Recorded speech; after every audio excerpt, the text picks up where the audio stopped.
Very good afternoon, all the dear students. In this video, I am going to discuss about types of figure of speech. Types of figure of speech. हम लोग इस video में types of figure of speech के बारे में पढ़ने जा रहे हैं। वैसे तो फिगर ऑफ स्पीच के बहुत सारे प्रकार होते हैं, लेकिन आज हम लोग जिस प्रकार को पढ़ने जाते हैं उसे सिमिली के नाम से जाना जाता है। SIMILE। तो इसके हम डिफिनेशन को देखेंगे, इसकी हम परिभाषा को देखेंगे और इसके एग्जाम्पल्स को देखेंगे और साथ ही साथ इसके इम्पोर्टेंस को देखेंगे कि इसका इम्पोर्टेंस क्या है।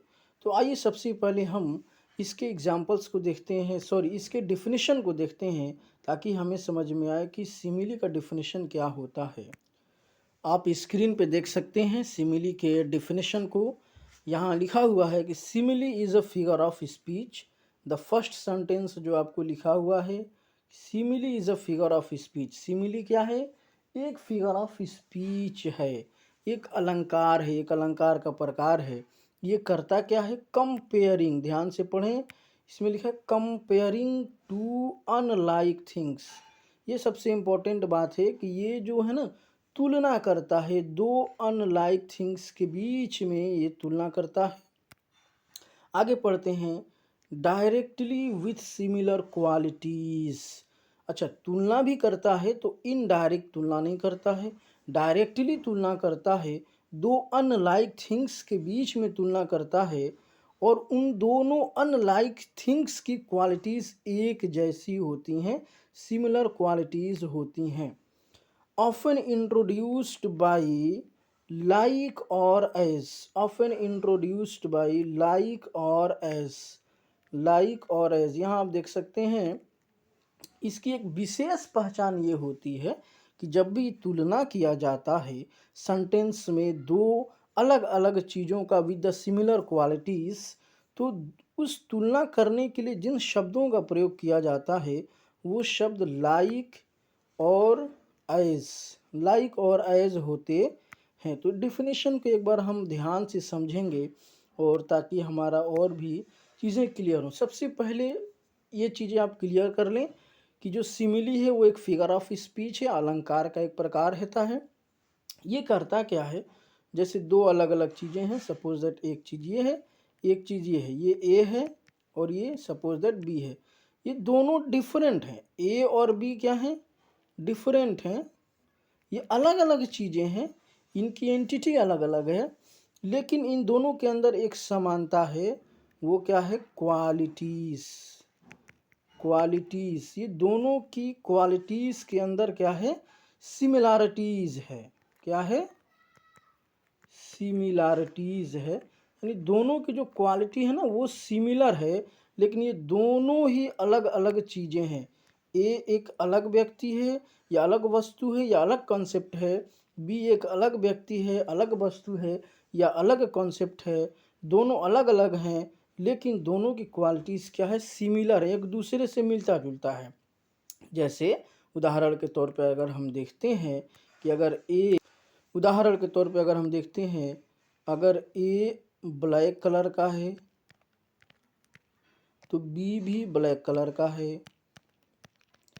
इन टर्म्स ऑफ क्वालिटीज़, ये क्वालिटीज़ की बुनियाद पर है। On the basis of qualities, ये दोनों की सिमिलैरिटीज़ ये है कि दोनों ब्लैक कलर का है। अगर ये झूठ बोलता है, टेल अ लाई, इसकी क्वालिटी झूठ बोलना है, तो बी की भी क्वालिटी क्या है? टेल अ लाई, ये भी झूठ बोलता है। यानी ये जो विशेषताएं हैं दोनों की, इस विशेषताओं के मायने में ये दोनों एक प्रकार से हैं। और जब हम सेंटेंस में इनका यूज देखेंगे तो लाइक और एज, ये दो वर्ड हैं, लाइक और एज से इनको पकड़ में आता है। और जब इन दोनों के क्वालिटीज़ की तुलना होती है तो लाइक और एज का प्रयोग जरूर होता है। अब हम समझेंगे कि लैंग्वेज में फिगर ऑफ स्पीच की क्या इम्पोर्टेंस है, और स्पेशली हम बात करने जा रहे हैं सिमिली की। सिमिली की लैंग्वेज में क्या इम्पोर्टेंस है, तो आइए उसे देखते हैं। जैसा कि आप स्क्रीन पे देख सकते हैं, importance of using simile. Simile की इम्पोर्टेंस क्या है लैंग्वेज में जब हम प्रयोग करते हैं, तो यहाँ स्क्रीन पे आप देख सकते हैं, for making language more interesting. यानी जो लैंग्वेज है ना, जो लिखी जा रही है, जो बातें बोली जा रही हैं, जो सेंटेंस में चीज़ें कही जा रही हैं, उसको मोर इंटरेस्टिंग और मज़ेदार बनाने के लिए। जैसे अगर हम ये कहें, यार तुम तो बहुत बहादुर हो, तो इसमें कोई इंटरेस्टिंग बात नहीं है, कोई बहुत बड़ी बात नहीं, लेकिन हम ये बोल दें कि यार तुम जो है ना एक शेर की तरह बहादुर हो, तो इससे क्या होगा कि बात वही कही जा रही है, लेकिन ये और ज़्यादा इंटरेस्टिंग हो जाता है अगर हम ऐसा बोलते हैं कि यार तुम तो और बहादुर हो, तुम्हारी आंखें झील की तरह गहरी हैं, योर आइस। अगर हम ये बोलें तुम्हारी आंखें अच्छी हैं, खूबसूरत हैं, और ये बोलें कि तुम्हारी आंखें झील की तरह गहरी हैं, तो बात वही है, सेंस वही है, लेकिन अंदाज दोनों का कहने का अलग अलग है, और इससे लैंग्वेज इंटरेस्टिंग हो जाता है। उसके बाद हम देखते हैं, ये तो चीज़ें समझ में आ गई कि जो हमारा ये चीज़ें तो हमें समझ में आएंगी कि जो यूजिंग ऑफ सिमिली है, इंपॉर्टेंस ऑफ यूजिंग सिमिली, तो सबसे पहला क्या, मोर इंटरेस्टिंग। जो लैंग्वेज है ना, लैंग्वेज उसको मोर इंटरेस्टिंग और मज़ेदार बनाने के लिए किया जाता है। उसके बाद इसका दूसरा है मोर डिस्क्रिप्टिव। मोर डिस्क्रिप्टिव यानी और भी बहुत गहराई से चीज़ों को कहने के लिए इस जो है सिमिली का लैंग्वेज में यूज किया जाता है। मोर क्रिएटिव, और भी क्रिएटिव अंदाज में इसको कहने के लिए इसका यूज किया जाता है। यहाँ नीचे देखेंगे, सिमिली एक्टिवेट लिंक्ड इमोशंस। ये क्या करता है, इमोशंस को उभार देता है, भावनाओं को जो है प्रबल करता है। जैसे मैं उदाहरण के तौर पे आप बोलूँ कि अगर आपके सामने कोई ऐसा व्यक्ति है जो बहुत बहादुर है, आप उसको ऐसा बोलते हैं कि आप बहुत बहादुर हैं, तो इसमें कोई बहुत बड़ी बात नहीं है, लेकिन आप ऐसा बोल देते हैं कि आप शेर की तरह बहादुर हैं, आप चीता की तरह बहादुर हैं, आप जो है चीता की तरह तेज दौड़ते हैं। इससे क्या होता है, उसके अंदर की जो फीलिंग्स है उसमें प्रबलता मिलती है, उसकी भावनाओं से वो जुड़ता है, उस लैंग्वेज से, उस कही गई बात से उससे उसका जुड़ाव होता है। जनरेट न्यू मेंटल कनेक्शंस, और इससे क्या होता है, उसकी मानसिक जो कनेक्टिविटी है वो और ज़्यादा उससे बढ़ जाती है। And underline specific features. Underline specific features, ये बड़ा ध्यान देने वाली बात है। अगर आप किसी की भी तारीफ कर रहे हैं या बुराई कर रहे हैं, तो आप उसकी किसी भी साधारण सी चीज़ों को लेकर ऐसा नहीं करेंगे, उसके जो स्पेसिफिक फीचर हैं, उसके जो स्पेसिफिक फीचर्स हैं, उसी को आप हाईलाइट करते हैं। तो जो सिमिली है, इसका जो इम्पोर्टेंस है लैंग्वेज में यूज होने का, वो स्पेसिफिक फीचर्स को अंडरलाइन करता है, हाईलाइट करता है, स्पेसिफिक फीचर्स को बताता है। जैसे हमने आपको उदाहरण दिया ना कि एक कवि कहता है, नाजुकी तेरे लब की पंखुड़ी गुलाब की सी है। यानी कोई भी महिला है, अगर उसका लब बहुत नाजुक है, तो उसको एक पंखुड़ी गुलाब की सी है तुलना करके उसके इस स्पेसिफिक फीचर को अंडरलाइन किया जा रहा है। तो आइए अब हम एग्जाम्पल्स को देखेंगे और समझेंगे, इसका और क्लियरिटी आएगी एग्जाम्पल्स को देखने पर। जैसे हमारे पास पहला एग्जाम्पल है, माई ग्रैंड फादर, मेरे दादाजी, इज एज ब्लाइंड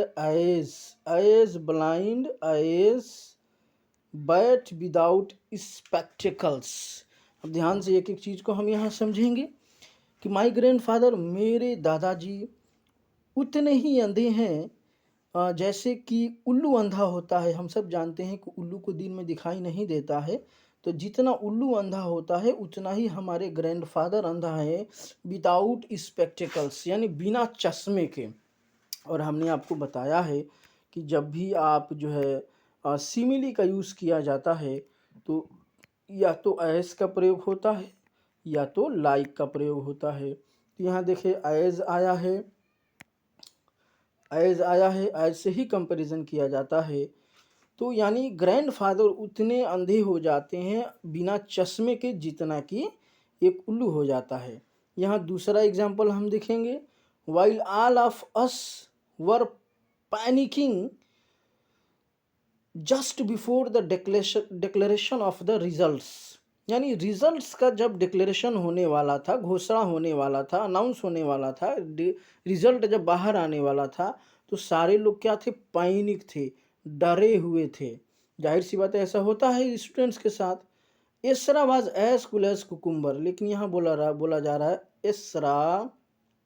एसरा एक नाम है गर्ल का, ये it's a name of a girl. Esra was as cool as a cucumber, लेकिन जो एसरा है वो उतनी शांत है जैसे कि जो खीरा होता है, ठंडा होता है, ककड़ी जिसको बोला जाता है हिंदी में, कि जितना ककड़ी शांत होता है, ठंडा होता है, कूल होता है, उतना ही कूल एसरा है। जबकि सारे लोग क्या है कि घबरा रहे हैं, पैनिक हो रहे हैं। तो यहाँ एसरा की तुलना की जा रही है किससे, कुकुम्बर से। कुकुम्बर एक अलग चीज़ है और एसरा एक अलग चीज़ है। कुकुम्बर एक सब्जी है, वेजिटेबल है। एसरा एक लड़की है, ह्यूमन बीइंग है। Both are completely different. तो हमने बताया था डिफिनीशन में कि दो अनलाइक चीज़ों के बीच में तुलना होती है, लेकिन क्वालिटीज़ के में सिमिलैरिटीज़ होती है। एसरा की क्वालिटीज़ ये है कि डिफरेंट और ऑड सिचुएशन में भी वो शांत रहती है, और कुकुम्बर की भी ये सिमिलैरिटीज़ है कि वो ठंड होता है यानी शांत होता है। आइए तीसरा एग्जाम्पल को देखते हैं। Indian soldiers was as brave as a lion. आइए देखिए, बड़ा इंटरेस्टिंग और बहुत ज़बरदस्त एग्जाम्पल है।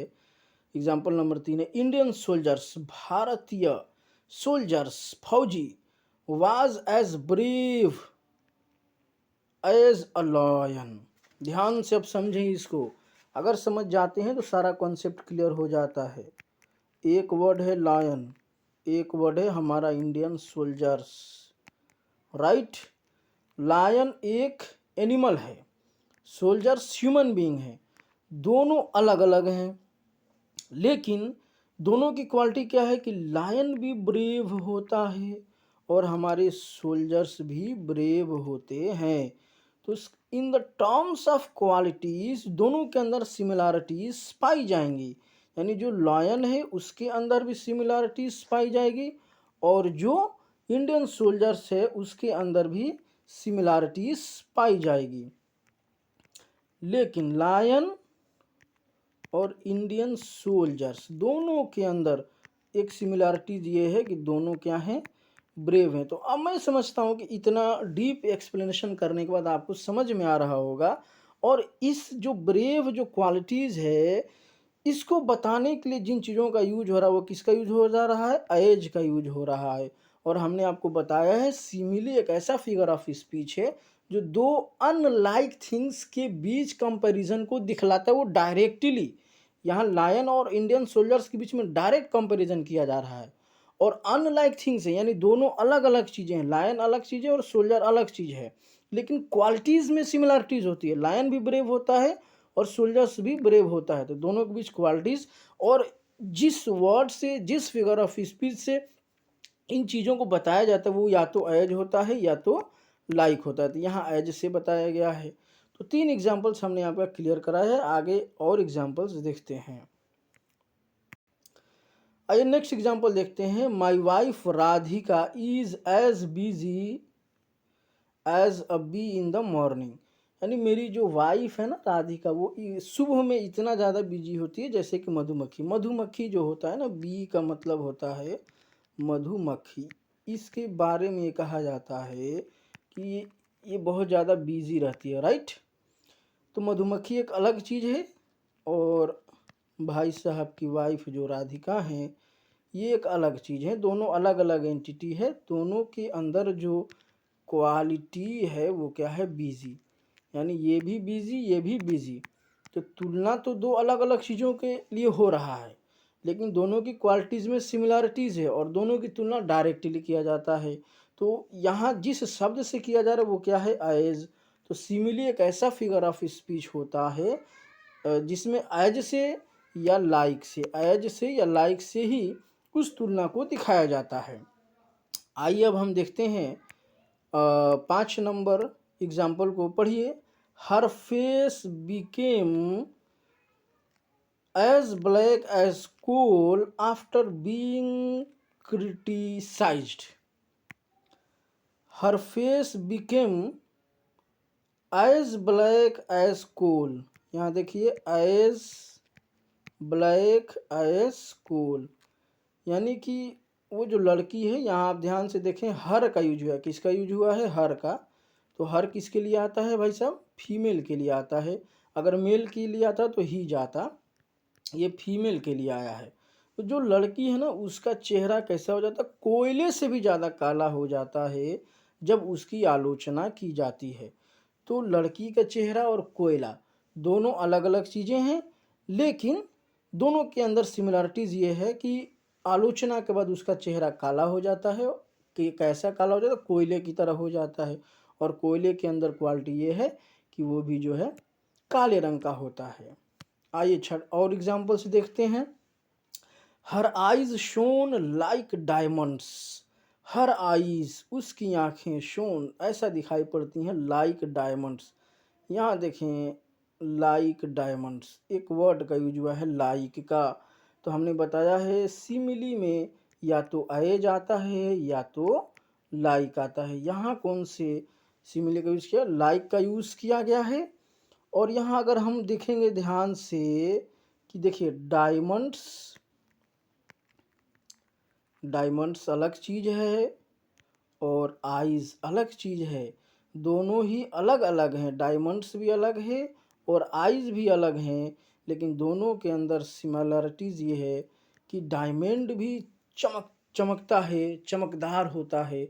और उसकी आंखें भी जब अगर डायमंड की तरह दिख रही हैं तो वो भी जो है चमकदार दिख रही हैं। अगला एग्जाम्पल्स को हम लोग देखेंगे। हमारे पास अगला एग्जाम्पल है, life without love is like a tree without fruit.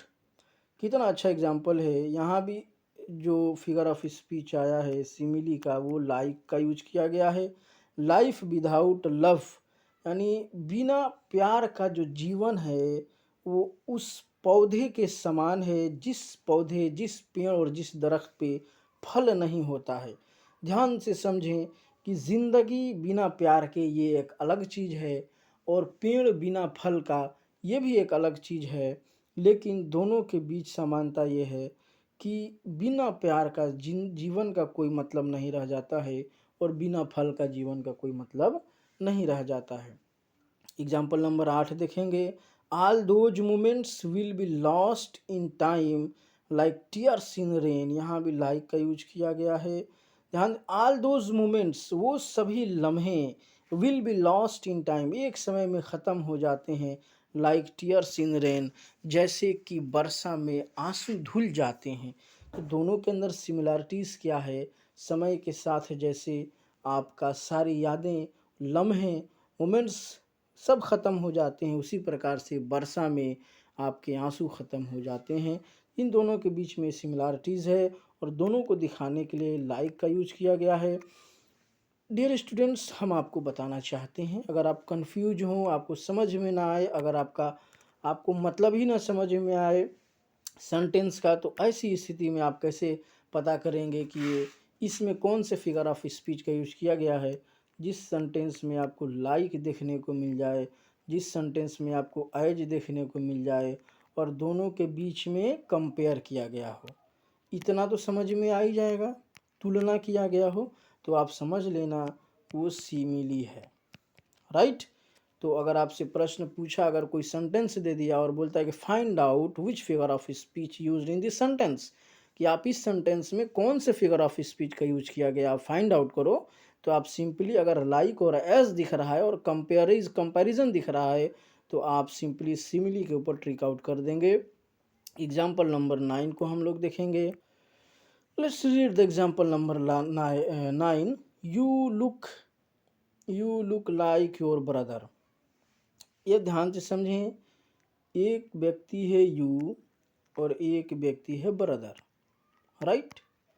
दोनों अलग अलग हैं, यू एक अलग है, ब्रदर एक अलग है, लेकिन दोनों एक ही जैसे दिखते हैं, दोनों एक ही जैसे दिखते हैं, दोनों एक ही जैसे दिखते हैं। ये दोनों के अंदर सिमिलरिटीज़ है। और यहाँ क्या, किस चीज़ का यूज किया गया है? लाइक का यूज किया गया है। अंतिम एग्जाम्पल देखेंगे। Her attitude is as cool as a cucumber. उसका जो व्यवहार है, उसका जो एटीट्यूड है, वो बहुत शांत है, इतना शांत है जितना कि कुकुम्बर का होता है, खीरे का होता है, ककड़ी का होता है। अंतिम कुछ एग्जाम्पल्स को देख लेंगे। The couple are different as day and night. जो कपल हैं यानी एक यहाँ पे एक लड़की होगी और एक यहाँ पे लड़का होगा, तो लड़का कान उन उसका थोड़ा बड़ा होगा, नाक उक मुँह थोड़ा बड़ा होगा, ये बेचारी लड़की है। ये दोनों इतने ही डिफरेंट हैं जितना कि डे और नाइट। तो इसमें इनके कौन सी क्वालिटीज़ का जिक्र हो रहा है? इन दोनों के क्वालिटीज़ का जिक्र किया जा रहा है कि दोनों की क्वालिटी एक दूसरे से इस तरह से डिफरेंट है जैसे दिन और रात, यानी कि जिस प्रकार से डे और नाइट, राइट, दोनों की क्वालिटीज़ विपरीत होती है। इन दोनों की तुलना डे और नाइट की जो क्वालिटीज़ है इसकी तुलना इन दोनों कपल यानी लड़का और लड़की के क्वालिटीज़ से की जा रही है कि इनकी जो क्वालिटीज़ है उतना ही अलग है जितना कि डे और नाइट की अलग होती है। तो डे और नाइट की क्वालिटीज़ की सिमिलरिटीज़ और इस कपल के क्वालिटीज़ की सिमिलरिटीज़ के बीच में तुलना किया जा रहा है और यहाँ पे एज का प्रयोग किया जा रहा है। क्या किसका प्रयोग किया जा रहा है? एज का। तो क्या हो जाएगा? Simile, right. उसके बाद देखेंगे एक दो एग्जाम्पल और है, इसके बाद हम इस टॉपिक को ख़त्म करेंगे और मैं उम्मीद करूँगा कि आप इसको अच्छे से समझ गए होंगे। अगला हमारा एग्जाम्पल है my love is like a red rose और he is as strong as an ox. यानी वो इतना स्ट्रांग है, इतना मजबूत है जितना कि एक बैल। अब ध्यान से समझेंगे, ही एक मैन है, आदमी है, क्योंकि ही है, और अगर आदमी नहीं रहता शी का यूज होता। और ऑक्स एक बैल है, ये एक एनिमल है। दोनों क्या है? जानवर हैं, अलग अलग चीज़ें हैं दोनों, लेकिन दोनों के अंदर क्वालिटीज़ क्या है कि दोनों ही ज़बरदस्त स्ट्रांग है। यानी कि वो इतना मजबूत है जितना कि बैल मजबूत होता है। कि दोनों की क्वालिटीज़ क्या है? मजबूती है। अलग अलग चीज़ें हैं लेकिन क्वालिटीज़ के अंदर दोनों की सिमिलरिटीज़ है और इनसे तुलना किया जा रहा है। तो एज शब्द का प्रयोग किया जा रहा है। किस शब्द का प्रयोग किया जा रहा है? एज शब्द का प्रयोग किया जा रहा है। तो ये आपको हमने कुछ एग्जाम्पल्स के माध्यम से समझाने का प्रयास किया है। अंत में हम सिर्फ आपसे इतना ही कहना चाहेंगे, अगर आप फिर भी किसी भी सेंटेंस के मतलब को नहीं समझ पा रहे हैं और आप फाइंड आउट नहीं कर पा रहे हैं कि ये कौन सा फिगर ऑफ स्पीच है, सिंपली से ये ध्यान दीजिएगा, अगर आप लाइक दिख जाए, एज दिख जाए और कंपैरिजन दिख जाए ये तीन चीज़ अगर आपको दिख जाए तो आंख बंद करके कह दीजिएगा कि ये सिमिली फिगर ऑफ स्पीच है। तो डियर स्टूडेंट्स, हमने अपने स्तर से आपको समझाने का, बताने का प्रयास किया है। उम्मीद करता हूँ आपको ये चीज़ें पसंद आई होंगी। आपसे हमारा रिक्वेस्ट है कि अगर आपने हमारे इस चैनल को सब्सक्राइब नहीं किया है तो कर लें, आपकी इच्छा है, नहीं करने का मन है तो नहीं करें, लेकिन कर लीजिए, आपको फ़ायदा ही होगा। Thank you very much. मिलते हैं नेक्स्ट वीडियो में।